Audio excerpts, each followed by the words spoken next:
I don't know what possessed me to post this, but here goes. First off, this is a true story, not just a story that's spooky because it's labeled as true. This story involves drug addicts and ghosts, or at least something equally unnerving. Rewind to a handful of years back when I was 14 years old. My best friend at the time and I had been goofing off all day outside because it was summer, and the heat eventually drove us back into the sweet relief of air conditioning. We had the kind of friendship where laughter came easy, spiraling into uncontrollable fits that left your belly aching and your lungs gasping for air. This detail matters, because while we were enjoying the golden warmth of the afternoon and laughing ourselves into hysterics, something happened that froze us in place. Amid our fits of laughter, we suddenly heard a very clear, very gruff male voice laugh along with us.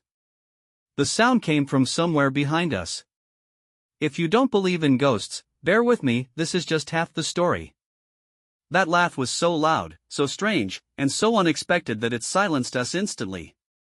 We turned to each other slowly, wide-eyed, and then burst into another round of laughter. But this time, it wasn't genuine, it was the nervous kind of laughter that bubbles up when you're too scared to do anything else. I laughed so hard I nearly tipped backward in my kitchen chair. Seeing each other's fear made it weirdly funny at the time. For years, we'd tell the story of the giggling ghost we heard that sunny afternoon. It was one of those weird, spooky but funny memories we shared. But as I got older, I began to see that day in a much darker light. Fast forward a couple of years to when I was 16. By then, my mom and stepdad had started noticing strange occurrences in the boiler room behind our house. For starters, the lock on the door never worked properly. Sometimes they'd find the door wide open with the light inside switched on. Other times, they'd find trash scattered around the room. Worst of all, they'd occasionally find used needles lying on the floor. It was then that we learned the house we lived in had a grim history. Before we moved in, it had been a major drug house. The kind of place where dangerous people came and went without care. And that's when the pieces of that day started to come together in my mind. The kitchen where my friend and I had been sitting that day? It was directly adjacent to the boiler room. The disembodied laugh we heard? It could have come from that room, a place where sound carried through the walls like whispers through paper. I'd been in that room before, and you could hear everything from inside the house as if there were no walls at all. The realization chilled me. We might not have been alone that day. And to me, that's far scarier than any ghost.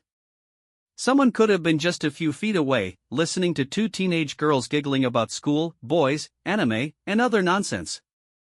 Someone who didn't belong there, someone who might have been dangerous. Over the years, there were other strange incidents. Late at night, usually between midnight and 4 a.m., I'd be alone in the kitchen and hear scuffling noises. Just small sounds, like someone shifting their weight or moving objects around. It was never loud, but it was persistent enough to make my skin crawl. Sometimes I'd convince myself it was paranormal because that was easier to digest than the alternative. But the laugh? It wasn't faint or ethereal. It wasn't a whisper or a creak or any of the things you might associate with a ghost. It was loud, guttural, and undeniably human. And now, looking back, I realize just how precarious our situation was. Two naive teenagers, laughing and oblivious, with a stranger just on the other side of the wall.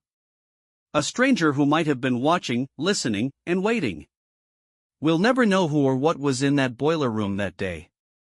But thinking about it now, it's not something I can easily laugh off anymore.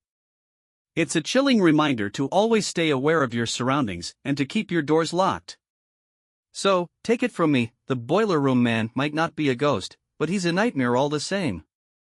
As the months passed, the strange occurrences around the house became harder to ignore. By this point, the boiler room had transformed into a place of dread for all of us. My mom and stepdad tried to downplay it, insisting it was probably just leftover paranoia from knowing the house's history. But deep down, none of us really believed that. It wasn't just the boiler room anymore. Random items in the house would go missing and then reappear in odd places. A coffee mug that my mom swore she left on the counter would turn up in the basement. My stepdad's tools were frequently misplaced, though he was meticulous about organizing them. And then there were the noises. Always at night, always faint but unmistakable. Sometimes it sounded like footsteps. Other times it was the soft creak of a door opening or closing, though no one else was awake to confirm it. One night, I decided to investigate. It was well past midnight, and I was sitting at the kitchen table, trying to finish up a project for school. The house was quiet except for the faint hum of the refrigerator. I was tired, but a faint scraping noise, pulled my attention toward the hallway that led to the boiler room. I froze, straining to hear. The sound came again, louder this time. It was a distinct, deliberate scrape, like metal against concrete. My heart began to pound as I stood up, grabbing the closest thing I could find for protection, a heavy ceramic mug. With shaky steps, I made my way toward the hallway. Every shadow seemed to shift, every creak of the floorboards beneath me amplified in the silence. As I got closer, the air felt colder, almost as if the temperature had dropped by several degrees. I reached the door to the boiler room and noticed that it was slightly ajar. The light inside flickered faintly, casting eerie shadows across the walls. "Hello?" I called out, my voice trembling. I wasn't sure what I was expecting an answer. Silence? Instead, I heard a low, guttural chuckle, eerily similar to the laugh my friend and I had heard years before. My blood ran cold. I'm not proud to admit it, but I didn't stick around to investigate further. I bolted back to the kitchen, locking the door behind me and practically leaping up the stairs to my room. I didn't sleep that night, and the next morning, I convinced myself it had to be my imagination. Maybe I was just sleep deprived. Maybe it was an animal. Maybe. But deep down, I knew it wasn't. The next few weeks were a blur of unease. The noises continued, growing more frequent and harder to dismiss. My mom and stepdad started to notice them too, though they brushed it off as the house settling or some other benign explanation. But I could see it in their eyes, they were scared. We all were. One particularly chilling incident happened not long after. My stepdad had gone to check the boiler room one evening, determined to figure out what was causing all the disturbances. I stayed in the kitchen, keeping an ear out just in case.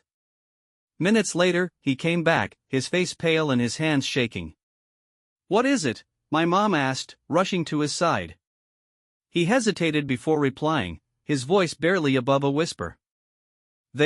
Someone's been living in there." Those words hit me like a punch to the gut. He explained that he'd found a makeshift bed in the corner of the room, a dirty blanket, some old food wrappers, and a small collection of items that didn't belong to any of us. Whoever it was had been careful to stay out of sight, but they'd been there, just a thin wall away from where we ate, slept, and lived our lives. We called the police immediately, but by the time they arrived, the room was empty. They assured us they'd patrol the area more frequently, but it didn't do much to ease our nerves. Knowing someone had invaded our space, had watched us, had been living among us, it was a violation that left us all on edge. For weeks after, I couldn't shake the feeling of being watched. Every creak of the floor, every faint whisper of wind against the windows sent my heart racing. The laugh, the noises, the missing items, it all made sense now. It wasn't a ghost. It was something far worse. It was a person. And the scariest part? We had no idea how long they'd been there. After the discovery in the boiler room, things changed in our house. My mom and stepdad became more vigilant, checking the doors and windows constantly, making sure they were locked tight. They even replaced the faulty lock on the boiler room door with a heavy-duty deadbolt. For a while, it felt like we were living in a fortress, trapped inside our own home, more afraid of the outside world than ever before. But even with the added security, the unease didn't go away. The laughter I had heard that night replayed in my mind, over and over again, like a haunting echo that wouldn't fade. I found myself jumping at the slightest noise, my paranoia growing with each passing day. It wasn't just me, either. My mom's usual cheery demeanor dimmed, replaced by a nervous energy that made her snap at the smallest things. My stepdad, who was always calm and collected, started spending hours in the living room with the lights on, as if he were standing guard. Then one night, something happened that changed everything. I was lying in bed, staring at the ceiling, unable to sleep. It was one of those nights where every little sound seemed amplified, the creak of the floorboards, the distant hum of the refrigerator, even the rustling of leaves outside. But then I heard it, a faint tapping sound, rhythmic and deliberate, coming from the direction of the boiler room. I sat up in bed, straining to hear. The tapping continued, growing louder and more insistent.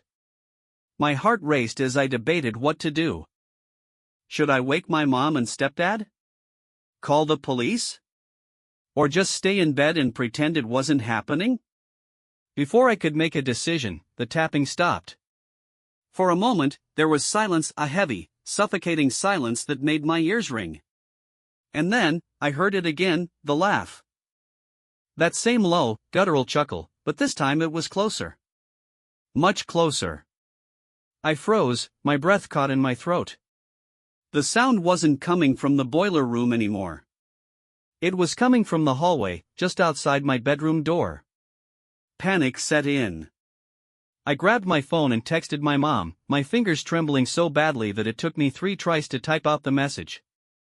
Someone's in the house. Seconds later, I heard the sound of my stepdad's heavy footsteps as he rushed down the hall. He threw open my door, his face pale and his eyes wide with fear. "Stay here," he said firmly before disappearing back into the hallway. I sat on my bed, clutching my phone, listening as my mom joined him. I could hear their voices, hushed and urgent, as they moved toward the boiler room. Then came the sound of the door creaking open, followed by a gasp from my mom. "What is it?" I called out, my voice shaky.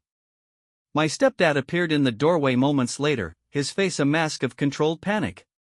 "Get dressed. We're leaving. Now." I didn't ask questions. I threw on a hoodie and grabbed my backpack, following my parents out of the house and into the car. We drove to a nearby motel, where we spent the night in a cramped room with a single queen-sized bed. None of us slept. The next morning, my stepdad called the police again. When they arrived at the house, they found the boiler room door wide open and the deadbolt broken. Inside, they discovered more evidence that someone had been staying there: fresh food wrappers, a half-empty bottle of water, and most chilling of all, a notebook filled with detailed notes about our family. Our schedules, our routines, even personal details that no stranger should have known. The police launched an investigation, but they never caught the person responsible. For weeks, I couldn't shake the feeling that we were being watched. Even after we moved out of that house and into a new one on the other side of town, the paranoia lingered. It's been years since those events, but I still think about them often. I think about the laugh, the tapping, the notebook. I think about how close we came to something far worse happening. And I think about the stranger who invaded our lives, who listened to our conversations, who knew our every move. Some nights, when I'm lying in bed in the quiet darkness, I can still hear that laugh. And every time, it sends a shiver down my spine. Moving out of that house felt like stepping out of a nightmare. But as much as we tried to leave it behind, the memories lingered, like an ugly scar that refused to fade. For weeks after we moved, I kept waking up in the middle of the night, heart racing, convinced I could hear faint tapping or that guttural laugh echoing in the distance. Rationally, I knew it was just my mind playing tricks on me, but the fear was hard to shake. We eventually settled into our new home. It was a modest, single-story house in a quieter part of town, far removed from the chaos of our previous life. My mom seemed more relaxed, and my stepdad even started cracking jokes again. On the surface, everything seemed normal. But for me, the unease remained. I couldn't help but wonder if the person who had invaded our lives was still out there, watching, waiting. It wasn't until a few months later that I finally got some answers, or, rather, the closest thing to answers I would ever get. One afternoon, I was scrolling through social media when I came across a news article shared by a friend. The headline sent a chill down my spine: "Suspected squatter found in local boiler room arrested for stalking." My hands shook as I read the article. The man, whose name I'll leave out, had been caught hiding in another house not far from where we used to live. Police discovered a collection of notebooks in his possession, each one filled with detailed observations about different families he had been stalking. The article didn't mention our address, but the description of his methods was eerily familiar. Breaking into homes through unsecured doors or windows, hiding in unused rooms or attics, listening to conversations, it was all too similar to what we had experienced. I showed the article to my mom and stepdad. My mom's face turned pale as she read, and my stepdad's jaw tightened. "That's him," he said quietly. "It has to be." We reached out to the police, but they couldn't confirm whether the man had been in our house specifically. The evidence was circumstantial, they said, and without definitive proof, there wasn't much they could do. Still, the knowledge that he had been caught brought a small measure of relief. At least he wouldn't be terrorizing anyone else, at least for a while. Life went on. Slowly but surely, we began to heal. I started focusing more on school, reconnecting with friends, and trying to find a sense of normalcy. My mom took up gardening, and my stepdad threw himself into fixing up the new house. The laughter and warmth that had been missing for so long gradually returned, though a part of me always felt like we were all just pretending. As for me, the experience changed me in ways I'm still coming to terms with. I've learned to trust my instincts, to be more aware of my surroundings, and to take safety precautions seriously. But I've also learned to live with a certain level of fear, a low hum of anxiety that never quite goes away. Some nights, I still wake up and think I hear that laugh, though I know it's just a ghost of my memories. I don't tell this story often. It's not something I bring up at parties or share casually with acquaintances. But when I do tell it, I always end with the same piece of advice: pay attention to your surroundings. Lock your doors. Trust your gut. And if something feels off, don't ignore it.